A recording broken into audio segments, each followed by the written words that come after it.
En primer lugar, buenos días. Les vamos a enseñar a hacer un desinfectante natural que tenemos en casa. En este caso vamos a utilizar la lavandina y 1 litro de agua. Vamos a preparar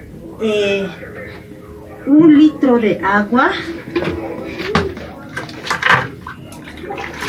que está en su medida. Esta es agua de grifo o de pila. Y a esto lo vamos a incorporar 1/4 cucharita de la lavandina, como se puede ver. Lo diluimos y lo vamos a sumergir, el trapito en este caso, para luego colocarle al piso.